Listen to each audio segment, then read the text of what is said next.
Organic chemistry class 10th chapter number 11 और start करते हैं आज general characteristics properties of organic compound की खसूसियात। इससे पहले अगर आपने चैनल को सब्सक्राइब नहीं किया तो चैनल को सब्सक्राइब करें और आने वाली वीडियोज़ जो है वो देख सकें, ताकि आप इसके अलावा आप अपने केमिस्ट्री की अच्छी तैयारी जो है वो कर सकते हैं। General characteristics of organic compounds की आम खसूसियात आज हमारा टॉपिक है।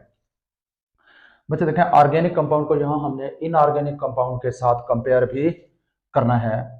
तो स्टार्ट करते हैं। ओरिजिन, इब्तदा की अगर हम बात करें, ऑर्गेनिक कंपाउंड जो है इनकी ओरिजिन प्लांट्स और एनिमल्स होते हैं, जानवरों और पौधों से हासिल होते हैं। प्लांट्स एंड एनिमल्स इनके ओरिजिन होते हैं, इब्तदा है। जबकि जो इनऑर्गेनिक कंपाउंड है वो जो है मिनरल्स से हासिल होते हैं। On the other hand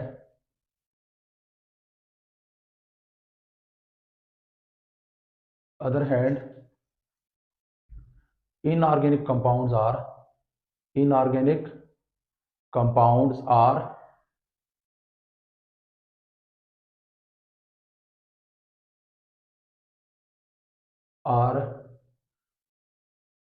obtained from minerals, मादनियात से, ज़मीनी चीज़ों से, जो ज़मीन से निकलने वाली जो चीज़ें होती हैं वो वहाँ से हासिल होते हैं अनऑर्गेनिक कंपाउंड।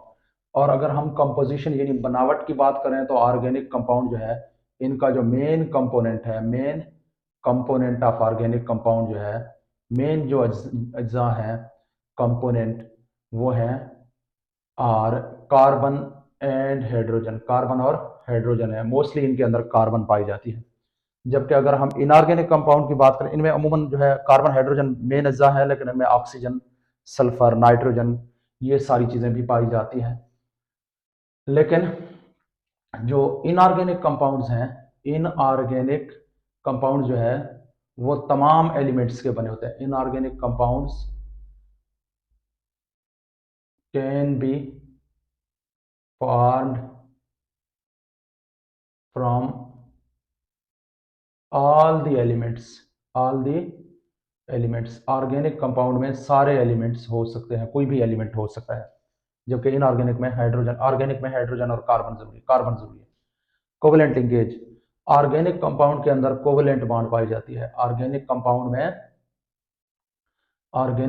में कोवेलेंट बॉन्ड पाई जाती है, जबकि जो इनऑर्गेनिक हैं उनमें मोस्टली आयोनिक बॉन्ड पाई जाती है। इनऑर्गेनिक कंपाउंड्स में आयोनिक बॉन्ड पाई जाती है, मोस्टली ये आयोनिक कंपाउंड होते हैं। ऑर्गेनिक कोवेलेंट और इनऑर्गेनिक जो है वो मोस्टली आयोनिक कंपाउंड होता है। और उसके बाद rate of reaction, organic compound का जो रेट ऑफ रिएक्शन है वो स्लो है। ऑर्गेनिक कंपाउंड्स का रेट ऑफ रिएक्शन, चलो आर लिख देते हैं, रेट ऑफ, चलो रेट ऑफ रिएक्शन इनका स्लो होता है, जबकि इनऑर्गेनिक का रेट ऑफ रिएक्शन फास्ट होता है। इनऑर्गेनिक का कंपाउंड्स का जो रेट ऑफ रिएक्शन है, रेट ऑफ रिएक्शन इनका फास्ट होता है। वजह क्या है? क्योंकि ऑर्गेनिक कंपाउंड जो है उनके अंदर कोवेलेंट बॉन्ड पाई जाती है। कोवेलेंट बॉन्ड में जब रिएक्शन होते हैं तो पहले बॉन्ड टूटते हैं, पहले से मौजूद बॉन्ड टूटते हैं और नए बॉन्ड बनते हैं। क्योंकि ऑर्गेनिक कंपाउंड के जो रिएक्शन है वो बॉन्ड ब्रेकिंग और बॉन्ड मेकिंग जो है प्रोसेस को इन्वॉल्व करते हैं, इसलिए ऑर्गेनिक कंपाउंड का रेट ऑफ रिएक्शन स्लो होता है, इनऑर्गेनिक कंपाउंड का रेट ऑफ रिएक्शन जो है वो फास्ट होता है। सॉल्युबिलिटी, ऑर्गेनिक कंपाउंड जो है वो मोस्टली जो है वो नॉन पोलर होते हैं, और नॉन पोलर कंपाउंड में सॉल्युबल होते हैं। Soluble in non polar compounds, अमूमन नॉन पोलर कंपाउंड्स में हल होते हैं। जबकि जो इनऑर्गेनिक कंपाउंड्स होते हैं, इनऑर्गेनिक कंपाउंड्स वो मोस्टली जो है सॉल्युबल होते हैं इन पोलर सॉल्वेंट्स में अमूमन हल होते हैं। उसके बाद अगर हम इलेक्ट्रिकल कंडक्टिविटी की बात करें तो ऑर्गेनिक कंपाउंड बिल्कुल नॉन बेड कंडक्टर है। ऑर्गेनिक जो है इलेक्ट्रिसिटी के बेड कंडक्टर। अच्छा जी, जबकि इनऑर्गेनिक जो है वो आयनिक फॉर्म में या सॉल्ट मोल्टन फॉर्म में अच्छे कंडक्टर है। अब ऑर्गेनिक कंपाउंड बैड कंडक्टर क्यों है? क्योंकि इनके जो इलेक्ट्रॉन होते हैं वो बॉन्डिंग में एंगेज होते हैं, बॉन्डिंग में इन्वॉल्व होते हैं, फ्री इलेक्ट्रॉन नहीं होते, there because their electrons are involve in bonding. क्योंकि करंट जो है कोई भी चीज उस वक्त कंडक्ट कर सकता है जब उसके पास या फ्री इलेक्ट्रॉन हो या फ्री आयन हो। तो ऑर्गेनिक कंपाउंड्स के पास फ्री इलेक्ट्रॉन भी नहीं है और फ्री आयन भी नहीं, because their electrons are involve in bonding and are not free to move, और हरकत नहीं कर सकते। जब इलेक्ट्रॉन मूव नहीं कर सकते तो वो बिजली के कंडक्टर नहीं हो सकते। अगर मेल्टिंग बॉइलिंग पॉइंट की बात करें तो ऑर्गेनिक कंपाउंड के मेल्टिंग बॉइलिंग पॉइंट लो होते हैं। ऑर्गेनिक कंपाउंड्स के मेल्टिंग और बॉइलिंग पॉइंट जो है वो लो होते हैं, जबकि जो इनऑर्गेनिक कंपाउंड होते हैं, इनऑर्गेनिक, इनके मेल्टिंग और बॉइलिंग पॉइंट जो है वो हाई होते हैं। इनके मेल्टिंग और बॉइलिंग पॉइंट हाई।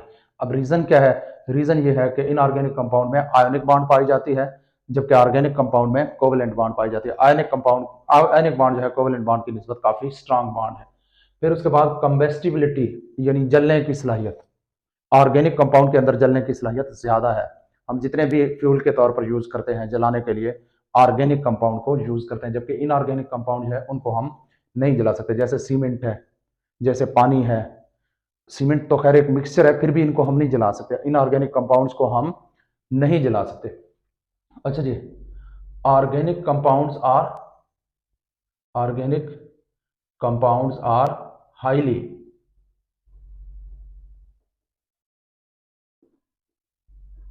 कंबेस्टिबल यानी कि उनको हम आसानी से जला सकते हैं। But inorganic compounds are inorganic जो कंपाउंड है वो नॉन कंबेस्टिबल है। कंपाउंड्स आर नॉन कंबेस्टिबल, जलते नहीं है अमूमन। और उसके बाद अगर हम आइसोमेरिज्म की बात करें तो आयनिक ऑर्गेनिक कंपाउंड में जो आइसोमेरिज्म का प्रोसेस है वो कॉमन है। ऑर्गेनिक में कॉमनली शो